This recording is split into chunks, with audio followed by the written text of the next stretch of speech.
Osvaldo Toscano. Queríamos hablar con usted acerca de su opinión sobre los hechos sucedidos en los últimos días, de homicidios, femicidios, de cómo se ha manejado la comunicación desde los entes gubernamentales y cómo han manejado esta información los medios. Ok. A ver, desde la óptica de lo que ha hecho el gobierno, obviamente ha tomado una posición reactiva frente a lo que sucedía. Entonces eso ha hecho que cometan una serie de errores, porque evidentemente ha sido una especie de improvisación frente a lo que sucedía, ¿no? Entonces el mensaje que se ha enviado a la sociedad es un mensaje peligroso, improvisado, bastante desprolijo en cuanto a lo que querían comunicar y con resultados lógicamente bastante negativos, ¿no? Entonces es un momento de crisis que normalmente tendría que ser abordado desde una óptica de un plan, un modelo, un proyecto previo, ha sido resuelto a través de la improvisación. Entonces suceden los hechos de Ibarra y lo que hace el gobierno es enviar un comunicado para paliar los efectos de no haber podido resolver eso de una manera satisfactoria. Obviamente siempre hay variables que no se pueden controlar, pero es un hecho que dejó al desnudo que no hay ni un plan de seguridad establecido de mediano y largo plazo y tampoco una estrategia de comunicación clara. ¿Okay? El presidente está de viaje, no estaba en el país cuando pasó esto, alguien redacta este documento que envían por redes y el mensaje que contiene es peligrosísimo porque envía un mensaje de tintes xenofóbicos para paliar un poco, eso es un poco lo que no se entiende, es decir, cómo intenta paliar un crimen acusando a una población X de tal cosa. Ahora, esto no hay que confundirse, no significa que el país no deba tener una política migratoria clara, ¿no es cierto? Es decir, para saber quién entra y quién sale del país, solo tiene que tener, y justo es lo que se demuestra, no hay, ¿no? Te das cuenta porque el mensaje, lo que envía es un mensaje de, sí, mira, aquí vamos a controlar a los venezolanos y relacionarlo con el crimen de Ibarra, que fue cometido por un venezolano, pero no se puede extender a toda la población y no se pueden tomar medidas arbitrarias de ese tipo. Eso deja al desnudo dos cosas. No hay ni una estrategia de comunicación y no hay una estructura jerárquica real de mando, ¿no? Es decir, todo está basado en improvisar, en apagar fuegos, en reaccionar frente a los eventos, y se ha visto en otros casos también dentro del mismo gobierno.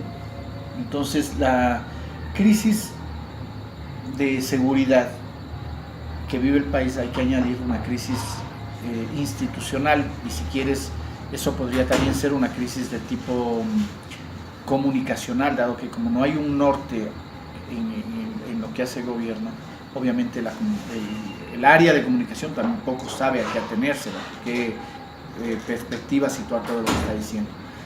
Desde mi punto de vista eso es peligroso, muy peligroso, porque cuando tú envías un mensaje desde el gobierno, en ese sentido lo que produce es una reacción en la población, y eso es lo que sucedió en Ibarra. Digo, no, a ver, no es que es consecuencia directa de, pero eso alimenta un sentimiento que hay en la región, diría yo, pero en el Ecuador de forma particular, contra las migraciones de ciudadanos venezolanos y cubanos y demás, ¿no? Porque si tú te remites un poco a la historia, te vas a dar cuenta que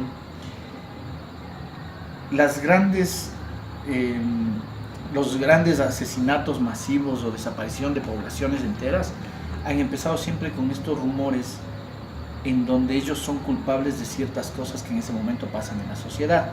Entonces tú puedes ver esto en la Alemania nazi, es exactamente igual, ¿no? Entonces digamos hay un periodo de crisis económica, el gobierno, el Tercer Reich obviamente envía un mensaje acusando al pueblo judío de ser el culpable de esto, y lo que tienes después es simplemente desaparecer el aspecto legal de la población judía y luego lo que sucedió en la historia. Entonces aquí tienes, si no en la misma dimensión, pero tienes los mismos principios, ¿no? Es decir, tratar de identificar el crimen con una población ¿no? Y decir, claro, vamos a controlar a los migrantes, significa que sí hay una población a la que tenemos que controlar porque todos están bajo sospecha. Ese mensaje enviado en un ambiente donde la gente mismo empieza a cuestionarse si la falta de empleo, la inseguridad, la pobreza es fruto de eso, es nada más echar leña al fuego. Y luego en Ibarra lo que sucedió es que atacaron a estas poblaciones perdón, sin importarles si eran niños, mujeres y demás. El segundo mensaje que envían dentro de la misma improvisación es un mensaje que intenta apagar un poco eso, pero termina en lo mismo, ¿no? Entonces el mensaje del vicepresidente es sí vamos a controlar, ¿no? Pero no culpen a toda la población. Claro, entonces otra vez vuelves digamos, a fortalecer el mensaje. La población venezolana tiene antecedentes criminales. Súmale a esto que hay un asesor del presidente que se llama Santiago Cuesta, que sin que nadie sepa de dónde, qué fuentes, de qué informe, lanza la famosa teoría de los Marielitos, ¿no? Es la famosa, un hecho histórico donde Cuba envió muchos presos, ¿no? En las barcas que iban hacia Miami. Entonces, los Marielitos eran en realidad criminales que salían de las cárceles cubanas y les mandaban a Miami en barcas. Entonces él plantea una tesis similar, dice, no, al Ecuador son los Marielitos venezolanos. Entonces todo este mensaje desde el poder lo que crea es un ambiente de ¿cómo te digo?, de rechazo, de hostilidad hacia las poblaciones, o hasta los migrantes, sobre todo los venezolanos. ¿Basado en qué? En que todo está improvisado, ¿no? Porque si tú al final tienes que controlar que hay esta crisis de migrantes venezolanos, y tú tienes que plantear ciertas reglas para que entren personas con buenos antecedentes, esto lo haces de una forma organizada y planificada, no a partir de un crimen, ¿me entiendes? Sí, entonces lo que te tienes que dar cuenta es que no es un plan establecido ni hay una orientación clara de cómo manejar eso, no, es una improvisación para tapar los errores del Ministerio del Interior y todos los demás funcionarios del gobierno. ¿Cómo pienso yo que podría haberse manejado mejor esto? Atacar a la criminalidad y fortalecer la institucionalidad. Eso significa, el mensaje tendría que ser claro contra los delincuentes, no contra una población en particular, no contra los migrantes, sino contra los delincuentes en general, independiente de dónde provengan. Y segundo, fortalecer la institucionalidad. Eso significa que el Ministerio del Interior se haga responsable de muchas de las cosas que están pasando en seguridad. Entonces eso requiere de un plan a largo plazo, requiere de cambios, requiere de un alineamiento en el mensaje que se quiere mandar a la población, ¿no? Y evitar cualquier forma de suspicacia que pueda generar peores cosas que las que tenemos hoy. Entonces esto es un poco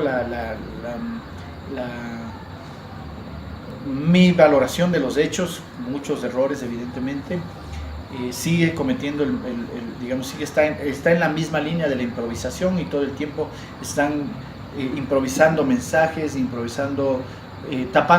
apagando fuegos, ¿no? Sale un tema por aquí y aparece recién el mensaje sobre ello, equivocados y muchas veces con opiniones sesgadas como las que te acabo de decir. Ya, ¿qué piensa usted sobre el manejo y la influencia de los medios en estos casos? Eso es otro tema importante, porque hay que entender la lógica de los medios. La lógica de los medios en un sistema como el que vivimos nosotros es que tienen que vender. Porque si los medios no venden, obviamente no pueden sostener su modelo de negocio. Entonces, ¿qué es lo que pasa cuando tú tienes un medio que necesita vender y un público que necesita alimentarse de noticias que le llamen la atención? Los medios muchas veces lo que hacen es justamente eso, construir mensajes que no siempre son contrastados, no siempre, y esto hay que aceptar en la práctica periodística, no siempre son mensajes apegados a la realidad. Se lancen como en formato noticias que llamen la atención de un público que está ávido por consumir este tipo de productos. Entonces, ¿qué es lo que pasa cuando desde el poder envías un mensaje de ese tipo? Desde el poder estás alimentando esa máquina que produce noticias para consumir. Y si a esto le añades, todo esto que te estoy diciendo, tienes que añadir un ingrediente más en Ecuador que se llama el anticorreísmo, que es una ideología desde mi punto de vista, más peligrosa que el correísmo. ¿Okay? Porque el anticorreísmo lo que ha hecho en realidad es sesgar mucha información que luego llega a los medios, de tal forma que proteja al gobierno que aparentemente está combatiendo al correísmo. Entonces yo estoy protegiendo todo lo que hace, independiente de los errores, porque fíjate, los errores que ha cometido son cosas que en otros periodos la gente estaría en las calles y quizá ya no estuvieran en el poder, pero el anticorreísmo es muy potente. Entonces tienes a los periodistas que fueron atacados de manera muy fuerte y agresiva por el correísmo, que encontraron una puerta de salida y lógicamente lo que tienen miedo es decir, oye, si yo digo algo en contra de este gobierno, estoy beneficiando al que nos atacó tanto. Okay, entonces todo esto tienes que ver en cómo se van configurando los, digamos, las noticias y la información, cómo va tomando un sesgo. No, yo digo, no es parte de un plan malévolo ni nada por el estilo, no, es de la dinámica de los sistemas de planificación central, sucede eso, ¿no?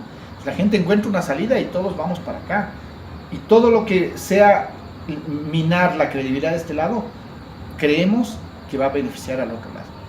Entonces, ¿qué es lo que hace un periodista sentado frente a su computador cuando recibe una noticia? Pensar bajo esa lógica.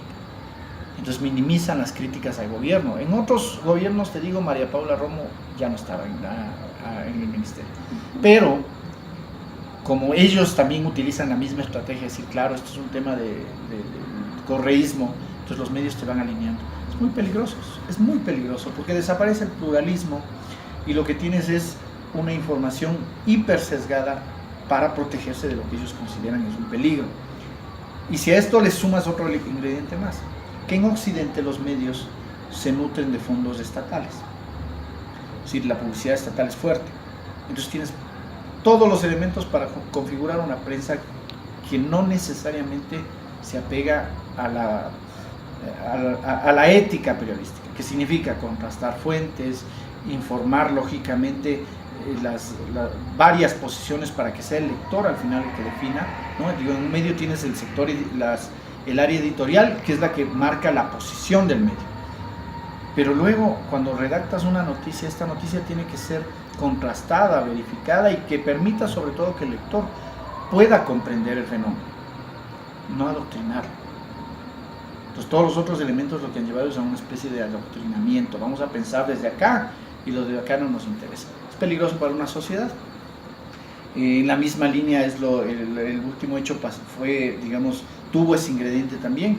Los medios pueden alimentar también ese sentimiento de xenofobia, y mucho más grave que eso es que se está sentando un precedente contra la verdadera libertad de expresión, ¿no? Es decir, la verdadera libertad de expresión tiene que ver con que los ciudadanos tengan la capacidad de tener fuentes diversas que le permitan crear o formar una opinión pública. La democracia se basa en eso, en opinión pública.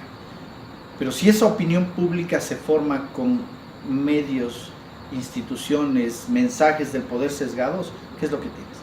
Ya no hay democracia.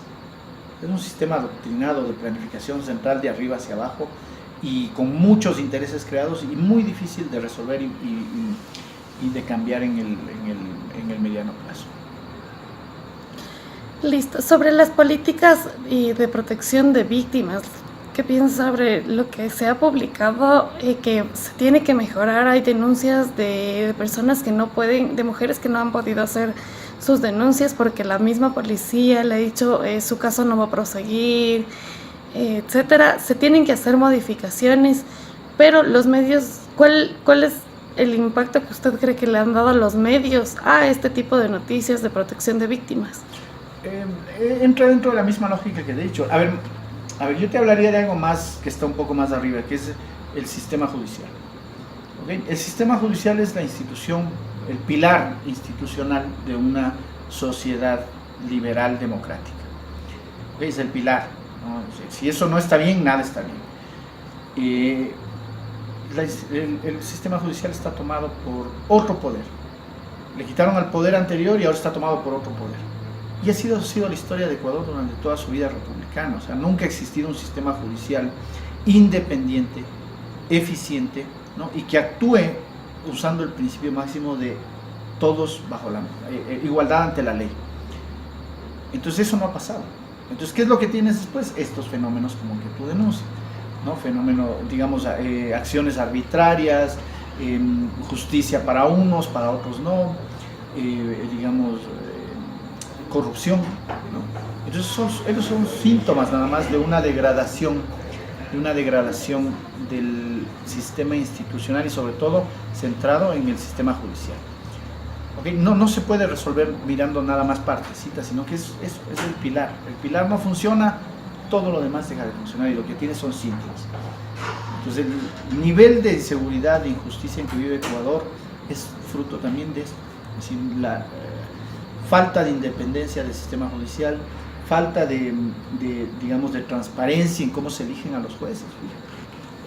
Nos quejamos tanto de cómo se elegían a dedo y ahora hemos hecho más o menos lo mismo, dándole una cara diferente, ¿no? Entonces, ¿qué han hecho los medios ahí? Lógicamente, acuérdate de esto, alinearse al poder que aparentemente se contrapone al poder que les persiguió tanto. Listo, le agradezco muchísimo su opinión.